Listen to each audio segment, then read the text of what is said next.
That's Masada.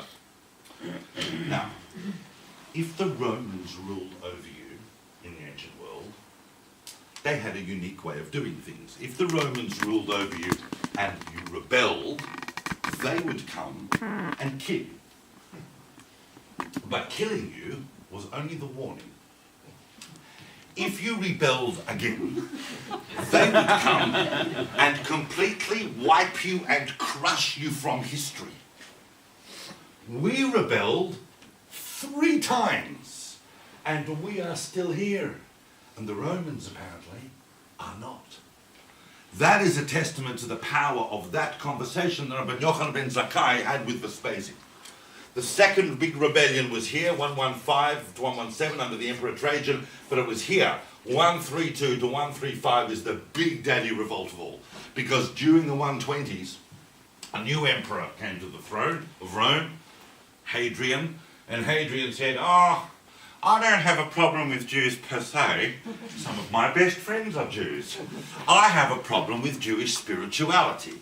And in a series of decrees, 1, no circumcision, penalty of death. No public observance of Shabbat, penalty of death. But it was the 3rd decree, no public teaching of Torah, that caused the spiritual leader of the age, Rabbi Akiva, to back the rebellion of the freedom fighter Bar Kokhba. And of course, at first Bar Kokhba has some considerable success. You know, they capture Jerusalem, they create a shtickle republic there, he's minting some coins, it's all going well, and then Hadrian goes ballistic, literally, and brings out Gasquillian soldiers from all over the empire, and they meet Bar Kokhba's army eventually in Beitar, where some historians estimate that up to 500,000 Jewish soldiers died. After Beitar and the crushing of Bar Kokhba's army, Hadrian razed Jerusalem to the ground and changed the name of the entire country from Iudea, which is Latin for Judea, to Palestina, after our traditional enemies from the Bible, the Philistines. We should always remember that the name Palestine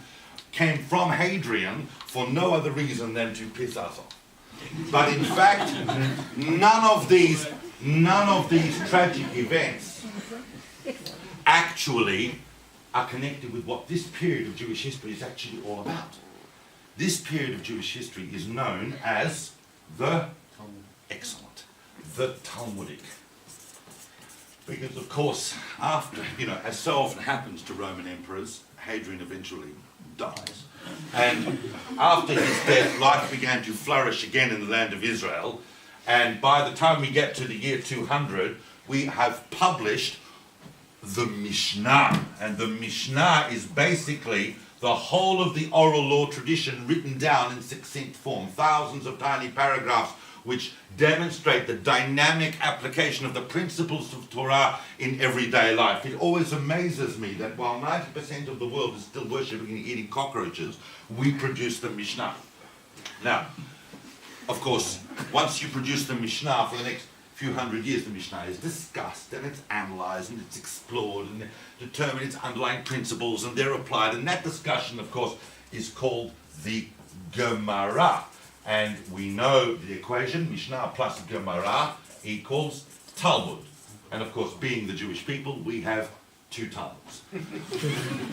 It's the same Mishnah, but the Mishnah is discussed in the land of Israel until round about here. And it's also discussed in the dynamic new center of the Jewish world. Now remember that already back here, even in the time of Herod and Hillel, we have a dynamic communities in the diaspora. We've got a large community in Babylonia. We've got a huge community in Alexandria, the New York of its day. And we even have a community in Rome itself. But by the time we get to here, Babylonia is really on the rise. It's really where it's happening. And that discussion of the Gemara, it's the same Mishnah, but it's discussed in those 2 places, goes up until here with the sealing of the Babylonian Talmud and what we call the, this is 400, 1 second, no, I've lost my centuries. Let's call that 300, and the Mishnah is here. Sorry, it's because of it's my fault. Mishnah, 200, 300, so that's the sealing of the Jerusalem Talmud, or what they call the Palestinian Talmud, 400, I should have drawn the years in, the Babylonian Talmud.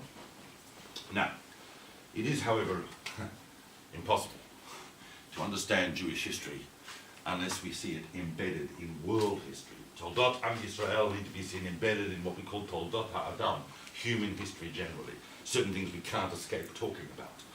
Back here, in a time and place soaked with messianic tension, a young Jewish boy wakes up one morning, probably a Friday, and says, "Oh, I'm a bit special," and his friends say, "Yes, you're a bit special," and so on. And he has an encounter with the Romans, and as so often happens to young Jewish men who think they're a bit special, they have encounters with the Romans, he dies. We should always remember that, first of all, that the early Christian church was a sect of Judaism, but for the first couple of centuries of its existence, Christianity was a persecuted religion, and we were doing quite a bit of the persecuting, thank you very much. The turning point for Christianity is here under the Emperor Constantine, where he fights a battle in the name of Christianity and he wins. So after that, Christianity is a tolerated religion. And then about 20 years later, as he's carking it, he converts to Christianity. And what happens when the emperor converts to a religion? It becomes the official religion of the empire. So after here, Rome is officially Christian. And that is not good news for the Jews. The second thing is that, of course, round about here, Rome itself is split into an Eastern Western empire. The Eastern Roman Empire goes on to take on the famous brand name of Byzantium. The Western Roman Empire, as we all learnt at school, by the end of the 5th century is overrun by the barbarian tribes from the north, the Goths, the Visigoths, the Vandals, and so on. That's the beginning of what they call the Dark Ages. People turn the lights off, no one can read, and everything's plunged into barbarism.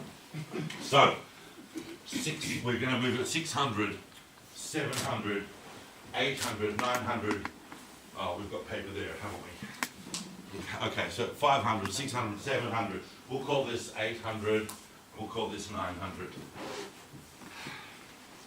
By the time we're here, we've basically got, look, there's the Mediterranean, as you know. It is, seriously, look at this. There's Spain, Italy, Greece, there's Turkey, there's the land of Israel, there's Egypt, there's North Africa, there's Babylonia. Babylonia, same place as Babylon, different brand name, but there's Babylonia. By the time we get to here, there are basically 3 domains. There's the Western Roman Empire, which has been plunged into the Dark Ages. Pagan tribes slowly in the course of becoming Christian. You've got Byzantium here, a very frum Christian empire.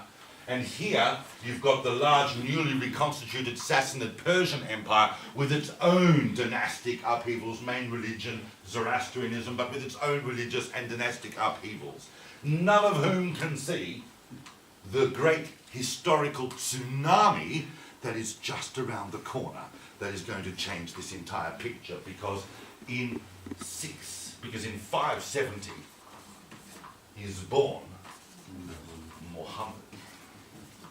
And in 610, at the age of 40, Muhammad's wandering around those caves outside Mecca, you know the ones, and he has this big revelation from the Archangel Gabriel, who dictates to him the Quran.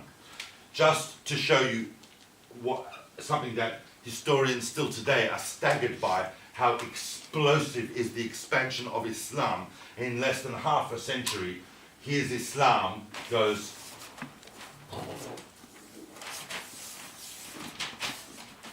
Persian Empire, gone. Byzantine Empire, freaked out and shrinking. The big turning point, I know some of you can't see, I'm going to go into this little kitchenette here and some of you aren't able to see that. The big turning point for Islam is the year 711, because in 711, Islam